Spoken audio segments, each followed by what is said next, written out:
Okay, so again, welcome to the Koilel and Breslov.org. So let's discuss a few things in the parsha this week. We had David HaMelech, right? Let's talk about David HaMelech for a minute. So David HaMelech asked the Rebbeinu Shalom, one of his requests were that we should remember David HaMelech in our Shmona Esrei along with the Avos. And HaKadosh Baruch Hu said to David HaMelech, well, the problem is, you weren't tested like the Avos were tested. So then the question begs we have to ask this question like this. So we know that Avraham A'vinu, he went through Asara Nisyonos, right? He had 10 different tests, right? So we know that Avraham A'vinu was tested, right? We know Yitzchak A'vinu was tested. He was sent up to be on the altar as a korban, and Yitzchak A'vinu passed his test. But Yackov A'vinu, we know, is the Bechir of the Avos. But what was really the test? What was really the test of Yackov A'vinu? He didn't really have any tests. He had a very hard life, right? He had a very, very hard life from the time he was born. He wanted to be the Bechar, right? And then that's why he was called Yaakov, because he was holding on to the heel of Yosef, right? And then he was the Tamim Yosef Aholim. He was always sitting and learning, right? And then he had that problem. Then he had this problem that his mother told him to go get the brachas, right? She wanted him to go get the brachas. And again, Yaakov A'vinu is the Ish Tam, Ish Emes, right? Yaakov A'vinu is known as the Ish Emes. So it was hard for him. It was hard for him to go and to take the brachas from Esav, but he was able to do that because, again, if we remember, he did buy legally. He made a kinyan on the bechira from Esav, right? And then we know he had to go run away to Lavan, and did he have a father-in-law, right? I mean, we can all complain about mother-in-laws and father-in-laws, but Lavan, Yaakov A'vinu had a father-in-law that no one should ever have. I mean, right? He cheated him any way he possibly could. Yaakov A'vinu was an old man, right? He was 78 years old, and then he starts to work for Lavan 7 years, and then he gets cheated. He gets a different wife, right? He gets Leah instead of Rachel, right? So what was then we know the whole problem, right? In this week's parsha, right? And then he has the Shvatim, and then then Rachel dies on him. Right, last week Rachel Imenu died when Binyamin was born, and Yaakov A'vinu buried her derech Efrah, derech Beis Lechem, right? And then in this week's parsha we know that Yosef A'vinu gets sold. But let's look at it. Where was he? We could say that Yaakov A'vinu definitely had a hard life, right? He had a hard life. I think things went hard for him in life. But really, what was his test? What was his test, and what can we learn? What can we learn from Yaakov A'vinu, and why is he considered the choicest of the Avos? Well, we learned many times that Yaakov A'vinu was the choice of the Avos because he's Tiferes, he's the Midah of Tiferes, and the Midah of Tiferes is the perfect balance of the Midah of Chesed, which is Avraham A'vinu, and the Midah of Gevura, which is Yitzchak. So if you have too much kindness or too much judgment and too much prosecution, that's not good. But if you have the proper amount of chesed and the proper amount of kindness and judgment together, and it's perfectly balanced, so that in fact is what Tiferes is, and that's Yaakov A'vinu. But where is Yaakov Avinu's tests? So let's look at something interesting. Yaakov A'vinu had a brother. His brother was Esav.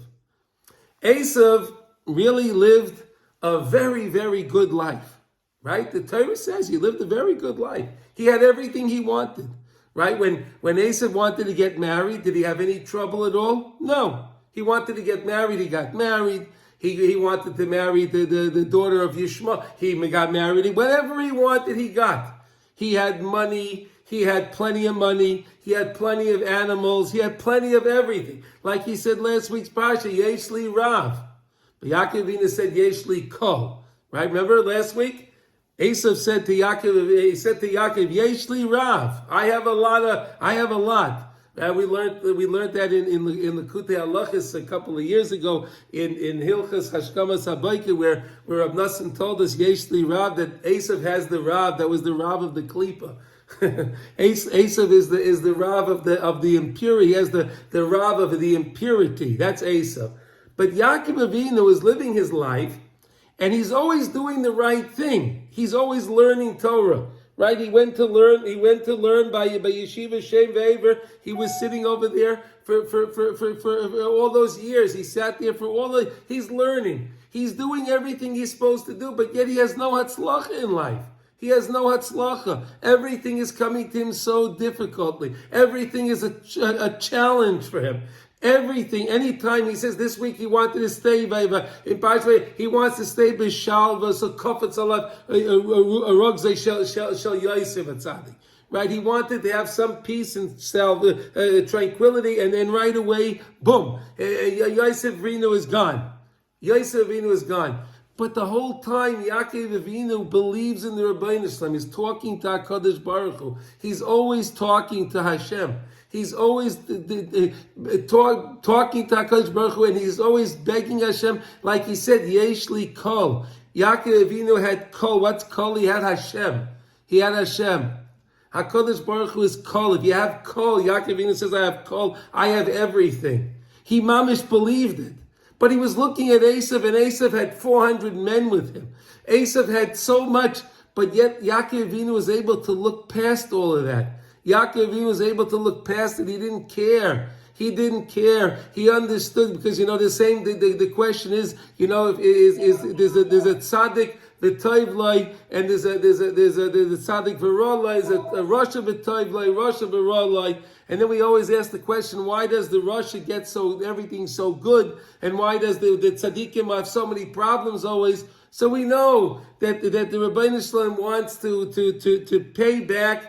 We say that every yid is malei mitzvahs karimai, right? Like a rimai, right? Like a pomegranate, right? But what's the difference what's a pomegranate? A pomegranate, if you ever open one up, you'll see there's a lot of seeds in there, right? But all of the seeds are disjointed. They're disconnected. There's those veins in between that's separating all of the different seeds, because that's the problem with the rasha. The rasha has no continuity in anything he does. And because he's a rasha, HaKadosh Baruch Hu wants to pay him back in this world and pay him for everything, because anything we do, whether we have a good word, whether we have a good thought, whether we do a good action, HaKadosh Baruch Hu pays us for everything that we do. Every single thing we do. There's not a thought that goes on that goes to waste. When if we think of a good thing, we want to do tshuva, we think of something, we get credited for that. But the rasha gets credited in this world. The rasha gets paid back in this world because of HaKadosh Baruch Hu. But the tzaddik, he gets his problems sometimes in this world. Why? So that when he goes to the next world, he has his in olam mole. He doesn't have to worry about anything. He gets everything in the next world. So that's the thing. Yaakov A'vinu had a very, very difficult test. To see his brother have such a hatzlacha through his life, and how his brother wasn't doing anything right. He knew his brother was a murderer, a rapist, a thief. He knew what his brother was. He knew, but yet he saw that his brother had such a hatzlacha. But yet he still turned to HaKadosh Baruch Hu. And that was so precious to HaKadosh Baruch Hu, so precious to Hashem, that no matter what Yaakov saw in his life, he always trusted and he believed in HaKadosh Baruch Hu. And that's the most important thing, and that's the lesson that we can learn. That's one of the most important lessons we can learn from Yaakov A'vinu, that he trusted in HaKadosh Baruch Hu, he trusted in Hashem. So with this, there's a story that I heard that happened in the early 1990s. There were a group of rabbis that wanted to open up a little shul. They wanted to open a little Torah center in New Jersey. And they found a place that they would do it. And they called the local rabbi in the area.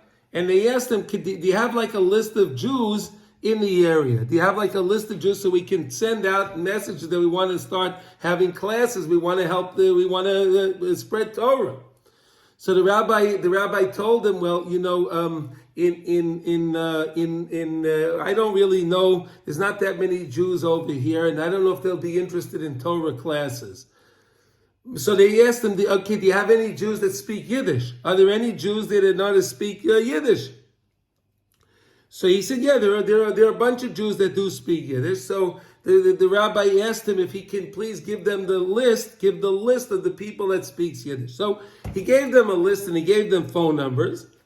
So they called up the first guy. His name was Harvey, and they called up Harvey, and they left him a message. They tell him in Yiddish, there's going to be a class in the area, and we would like to meet with you, and we would like to talk to you. Okay?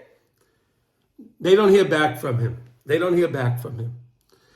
then they a couple of weeks later they started the class, and some people showed up, and they gave the first class. And then a fellow walks up to the rabbi saying the class in the middle, and he says, are you Rabbi so and so? And he said, yeah, I am.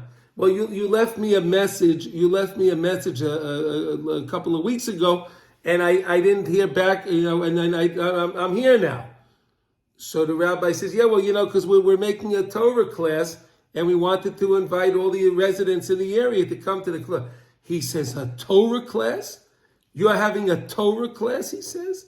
He says to them, Rabbi, do you understand that I went through the Holocaust? Rabbi, do you understand that I watched the Germans in Machshama murder my mother? Do you understand, Rabbi, that I saw them murder my friend's parents? I saw them. And I had it. I had it with Torah. I had it with everything from what I saw in my life. And I don't even know why you called me. I don't know why you called me. So the rabbi said, I'm sorry. Okay. I didn't mean to disturb you. I'm so sorry, he told him. So Harvey goes and sits down. But the rabbi says to him one thing. He says, listen, the fact that you're already here, so I'm begging you, please don't leave in the middle of the class. Stay for this one class. So Harvey was a polite fella. He said, okay, I'll stay for the class. So Harvey sits down. in the back of the room. He doesn't say anything. And at the end of the class, he picks himself up and he walks out. He walks out. The next week, they have a class again. And guess who walks in? Harvey walks in. And this time, Harvey sits down in back of the classroom again. He sits down in back. He doesn't say a word. And the third week, he comes again. But this week, they see that he brought a new Gemara. They were having a Gemara class, and he had bought himself a brand new Gemara. Wow, they couldn't believe it. He was sitting in the back. So after the class, Harvey went up to the rabbi, and he said to the rabbi, he says, look, Rabbi, I want to tell you something. He said, I wasn't going to shul or anything except for one day a year. I would go to shul one day a year. And what day was that? My mother's yard site. I would go for my mother's yard site. I would go and say the Kaddish for my mother. That's what I would do. But I gave that up. He said, I gave that up years ago. I'm so angry about what happened. I'm so angry at how I lost my mother. But he said, but he told the rabbi, he said, Rabbi, I'm a very sick man, and the doctors tell me I don't have very long to live. And I was thinking, I'm going to be meeting my mother again in heaven. And then my mother's going to ask me, so what did you do for me? So I'll say that I said a Kaddish. She'll say, that's all you did for me? So he said that when I came to your class, I decided that I'll learn the page of Gemara. And I did that for my mother. I learned that page of Gemara from my mother, so at least I'll be able to tell my mother that, look, I did this, I learned the page of Gemara for you, Mom. When he sees his mother, that's what he said. And then he passed away. A couple of weeks later, he passed away. So what do we see from a story like this? We see that really nothing that we do in life goes for naught. Nothing. Like Yackov A'vinu understood. Yackov A'vinu understood that everything Hashem does is Hashem is doing good for him. He knew that. Yackov A'vinu is the tzaddik. Okay, we're not saying this poor guy Harvey in our story, he went through mama's a living hell. He went through a living hell. All right, but yet he believed that there's an neshama. This guy Harvey believed that there's an neshama, and he believed that he's going to meet his mother. He understood that there's a next world. He was so angry about life, but he understood that there's such a thing as the next world. I'm going to meet my mother. And how important it was for him to learn that Gemara. Because he would be able to tell Mommy, listen, I learned the Gemara for you. Gewalt, Mamish, it's unbelievable. So that was the test, and that's why Yaakov A'vinu was the choicest of all of the others, because he lived his life, and even though he saw the hatzlacha from his brother all the time, he saw how good his brother had, everything good. Whatever his brother wanted, he had. Not only did he have whatever he wanted, he saw that his father loved Esav more than he loved him. His father, the tzaddik, he saw loved Esav more than he loved him. It would drive anyone crazy. Think about it. Here the guy, Yaakov A'vinu, is sitting and learning Torah. He's doing what he's supposed to do, right? And what's going on instead? What happens? He sees his brother. His father loves the brother. Fascinating. But he doesn't care. He still continues following the way of Hashem. Look, we're going to have the Yom Tov of Chanukah next week in Metz Hashem, right? It's amazing, right? So we know that Yaakov A'vinu is connected to the Yom Tov of Chanukah, right? Do you know how Yaakov A'vinu is connected to the Yom Tov of Chanukah? Yaakov A'vinu, it said last week we had in the parsha that Yaakov A'vinu, he went back, he crossed over the yard in the water. Why did he cross over the water? Because he forgot something. And what did he forget? He forgot the pachim ketanim, those little jars. He forgot the little jars. Now we know this is very beautiful, unbelievable.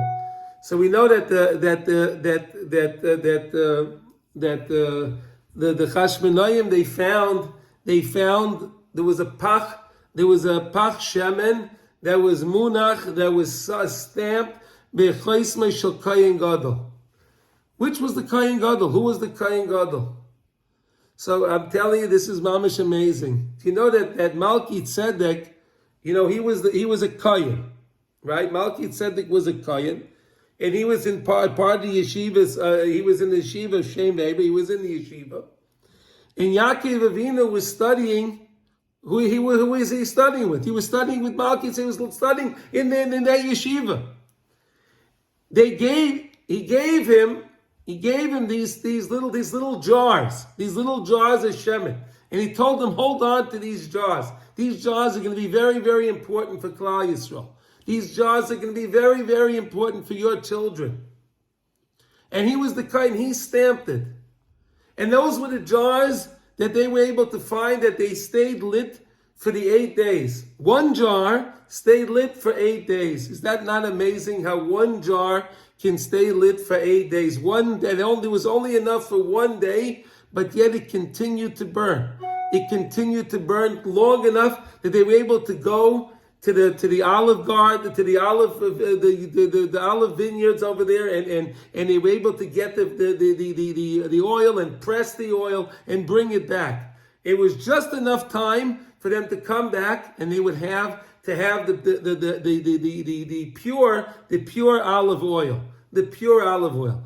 Now, I want to say I want to learn something here very nice from the Kedushas Levi.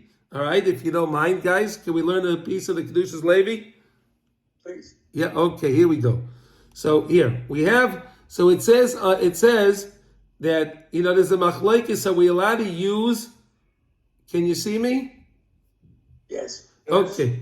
No, I turned on this thing, so I didn't know if you could see me. Okay, so there's a machlokes. Are we allowed to use and benefit by the light of the menorah, or are we not allowed to use it? Right. So we know that we paskin, we're not allowed to use it, right? And that's why we have the shamus, and the shamus burns. So that way, in case the room doesn't have a lot of light and you wind up using the light, you're not being mishtamesh, you're not participating with that light. Why? Because you're using rather the shamus. You're using rather the shamus, so you're not using the actual light. Okay. So now the Gemara says like this. So the Gemara discusses, are you allowed to use it, or are you not allowed to use it? And the Kedushas Levi is going to explain to us really what the argument is. And here it goes. Univaya b'siyata d'shmaya maimer chazal. So it says the Kedushas Levi, I'm going to tell you over, he's going to explain to you with siyata d'shmaya, with the help of heavenly assistance. He's going to explain over the words of Chazal, the words of the Gemara. B'ner Chanukah the pligi, on Ner Chanukah there's an argument. Chad Amar muta li'ishtamesh l'oira.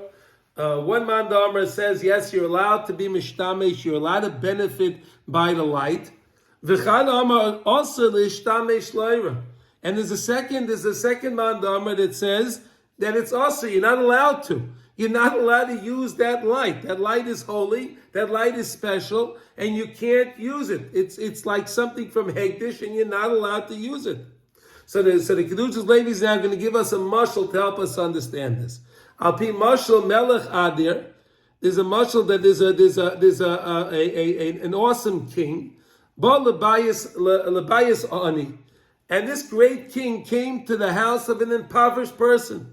This great king, a very wealthy man, a very important king, came to the house of an impoverished person. Now, umiderech teva, and it's the natural way. Bivoy hamelech, when the king is going to come to the house of this ani. This Adar, which is an awesome king, Royim Kivoid Aishrei Gdulasai. So the Ani is going to see, everyone will see the great honor, the riches, the greatness of the king. This Ani, this poor person, will also be very happy. In his mind, he'll think, when he sees this great wealth, the vast wealth of the king. He never experienced anything like this. He never saw majesty. He never saw the vast wealth, the stones, the diamonds, the rubies, whatever he had. He never saw anything like that. But if you have an ani that's a smart person,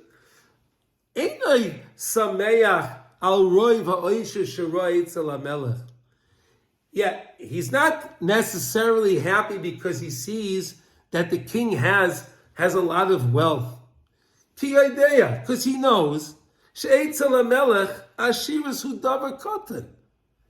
understands that the king comes over here to me, and the king is traveling with whatever he's traveling. He may have a golden chariot, and the king may have a magnificent crown that's worth who knows what.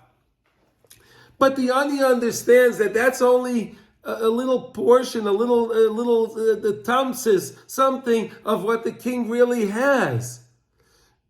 But rather, rak simchosay bezeh shezocha lekach she'amelech bala his achsein beveisay. He's rather happy. Wow, this king that is so great, that is so awesome, he chose to come and stay as a guest in my home? Kain hadavar hazeh. So too is this. Kisha Hashem yizbarach oiseh nisim in bnei adam. When HaKadosh Baruch Hu does miracles for Klal Yisrael, for people, one person, echad sameach, ba'toiva, gufa, masha Hashem yizbarach oiseh imay nisim. So there's some people that are just so thrilled that HaKadosh Baruch Hu did for them that miracle. They're so humbled by it that HaKadosh Baruch Hu did this great miracle for me. To Maya Ani, Shesameach Birois, Oishrei Shemelech. The same way the Ani is so happy when he sees the greatness and the grandeur, the riches of the king. All right? Keinu Sameach Shashem Yisbarach Gomal Itoy Chesed. So too is this person happy that HaKadosh Baruch Hu did for him the chesed. But now listen to this. There's another one. Ve'echad einoi sameach ba'nisim. There's another one that's not so impressed with the miracles. Why is he not impressed with the miracles? Ki yodeya, because he knows sheHaKadosh Baruch Hu bara kol ha'olamos. HaKadosh Baruch Hu created all of the worlds. HaKadosh Baruch Hu is Mamalei Misavev Kol Almin.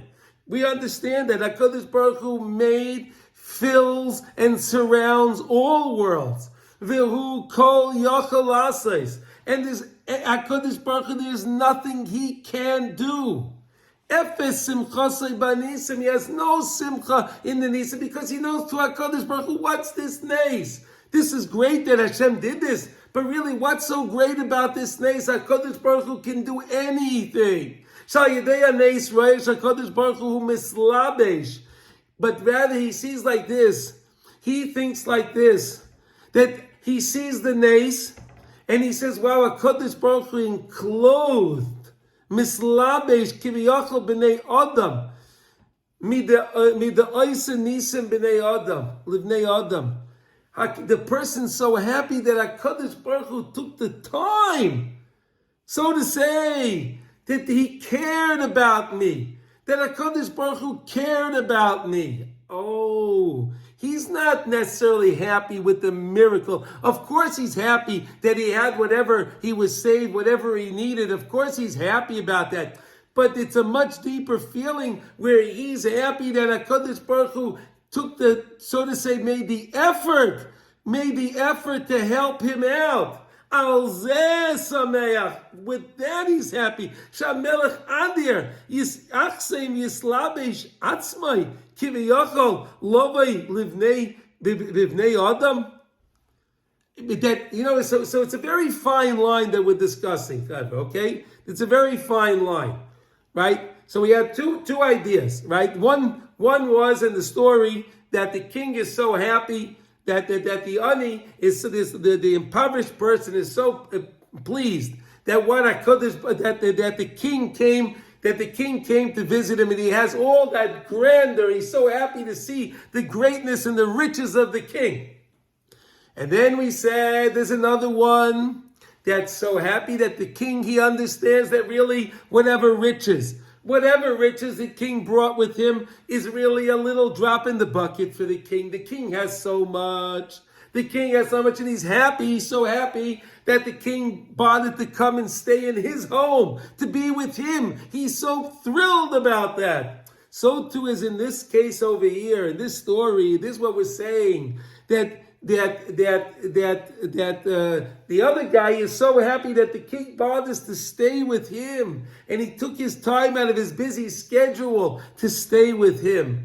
And that's now we needed to understand this now with the to understand this is the story to really help us understand. Can we benefit by the light of the candles, or can we not? And here's how we put it together now. All right. So now. Okay.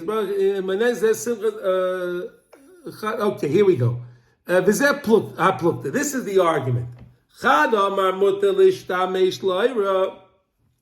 One of the rabbis say that yes, you are allowed to engage and use and benefit by the light of the candles.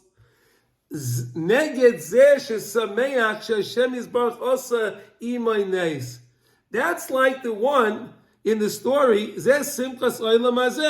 He's happy. That's like in our story that the king came to the Ani's house, and the Ani sees the greatness and the riches of the king, and the Ani is benefiting by that. So that's like the candles. He's benefiting by it. He's benefiting by it the same way. But this is something from Olam Hazeh. Zeh Simchas Olam Hazeh. That's a simcha from this world. That's not from the next world. Hashem is Gomal im itay taiva. Then Hashem had bestowed for him goodness. V'olam Hazeh nitna lehanos. And this world that HaKadosh Baruch Hu gave for us to enjoy. Right? We're in this world. We're supposed to enjoy the world.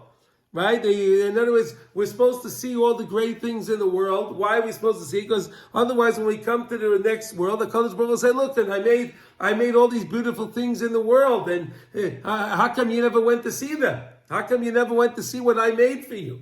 In other words, basically, we're supposed to be mishtamish. You know, this is the argument of the way of the Baal Shem HaKadosh. The Baal Shem Tov says that we're supposed to engage in things in this world and use things in this world, but to do the right thing with the things and to lift us up using things of the world, being mishtamish with things of the world in order to get closer to HaKadosh Baruch Hu. Where we know the other way. The Muslim movement is no, stay away, don't get involved in anything in this world because it's too dangerous. You may get carried away. You may get carried away. I know you may get carried away living also, so anyway, that's another story. We're not going to get involved with that. That's the machlokes that there is. So here we're saying, so this is something of Olam Hazeh. This is something of Olam Hazeh. Zeh Simchas Olam Hazeh. Hashem is bar gamal imay toiva v'olam hazeh nitna lehanes. Glal kein amar, because of this, he says, muter l'ishtamesh l'ira. So therefore, I'm allowed to use that art, that mandama says, because HaKadosh Baruch Hu gave me this world to enjoy, like the king that came to the Ani's house. And when he came to the Ani's house, he was so thrilled with the greatness and the riches of the king. So that's how it is. But the other mandama says that you're not allowed to use it. You're not allowed to benefit by the light of the candles. Because this mandama is so pleased with HaKadosh Baruch Hu himself.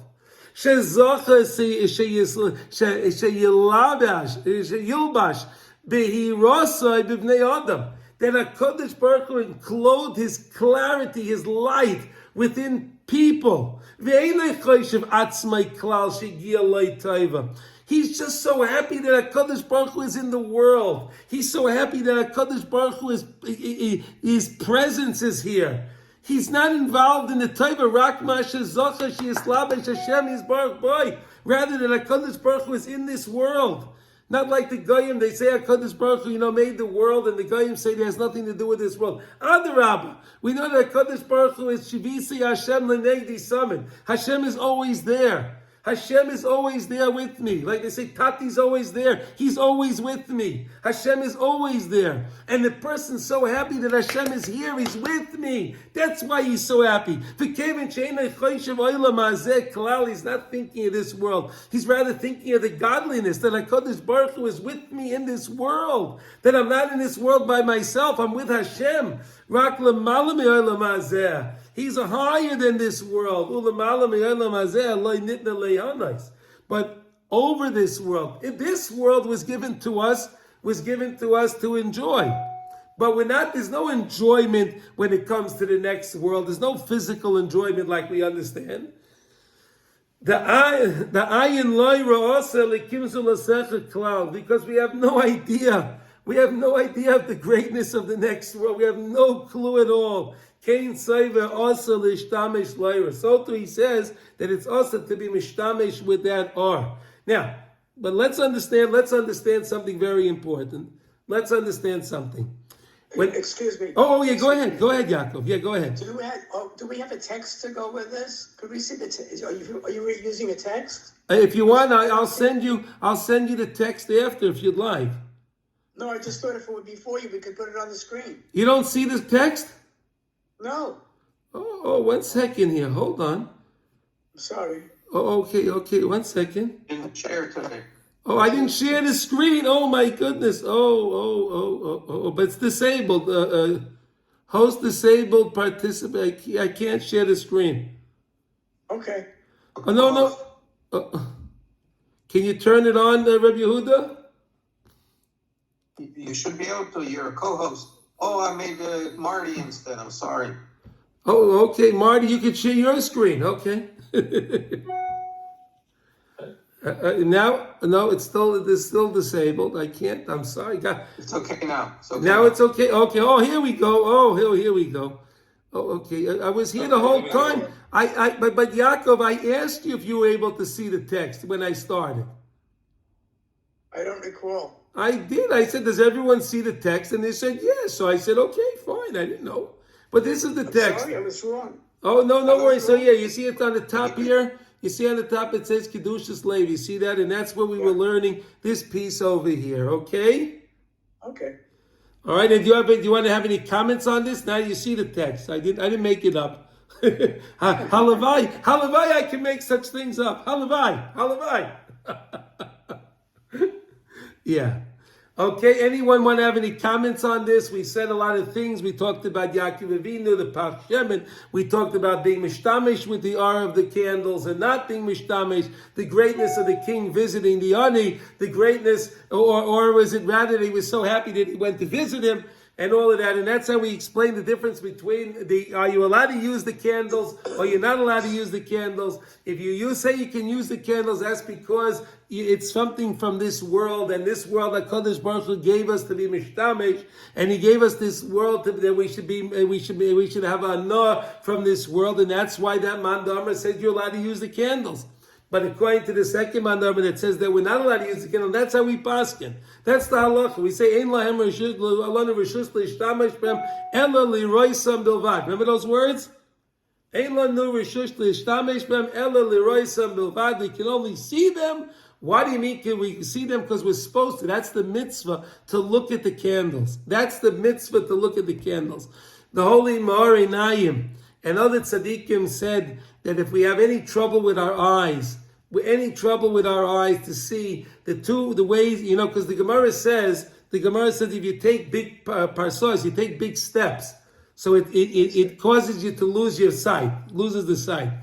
So the Sfarim say that when Friday night, when you're making Kiddush, if you look at the light of the candles from Friday night, and then you look at the wine in your Kiddush cup or your grape juice, whatever you're making Kiddush on, and you look at that can help repair the eyes. So too can the Chanukah candles. The Chanukah candles have the power to make repair physically and, of course, spiritually to our eyes. For things that Chas Shalom we saw that we shouldn't have seen, things that we were involved in that we shouldn't have been involved in, and so on. These things can be very, very beneficial to help us. Any questions, any comments on this before we move on to the next thing? I think this seems like a compromise. A compromise? Go ahead. Yeah. We have one candle, we call that first of all, if we only lit one candle, we'd be Yosef. Right. But if we have one, if you say you're putting the shamas, so what is the shamas going to do? So it lights the other candles. See, we said we're getting the light from the shamas, but really the light is cumulative. Yes.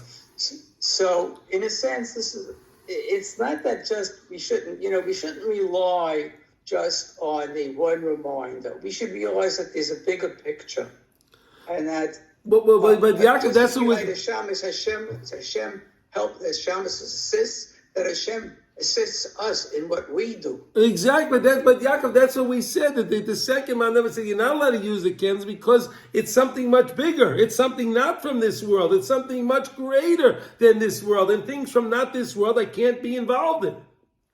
But the fail-safe is if someone should. Let's say the lights went out in the room. Okay, whatever. I don't know. I'll give you an example. Whatever. The lights went out. Sometimes here, I live in Eretz Yisrael, and sometimes we have over here what they call the Hafsakat Chashmal, where we have the power goes out for a minute. Oh, what are you going to do? All right, the power goes out. So now, if the power went out in the room, and I'm sitting and I'm reading, let's say I'm learning, I'm saying Tehillim, I'm doing whatever I'm doing, and the candles are in my room, the Chanukah candles are there, right? And then the lights go out. So for a moment, I'm reading using the light of the candle. So now the question is, am I allowed to do that or not? Right? That was the question. Am I allowed to use the light of the candles or not? So the answer is I'm not allowed to use the light of the candles But if I did use it, I could rely on the fact that there was a shamish there, and I got the light from the shamish, and I didn't get the light from the candles. Even though it's cumulative, like you said, I agree with you, Yaakov. It's no problem. But again, if something happens, I don't necessarily want to be using the light. But if I happen to use the light, I can understand that I got the light from the shamish and not from the candles themselves. So therefore, I didn't violate any laws. Is that okay? It has to be. Okay. Shkoyach.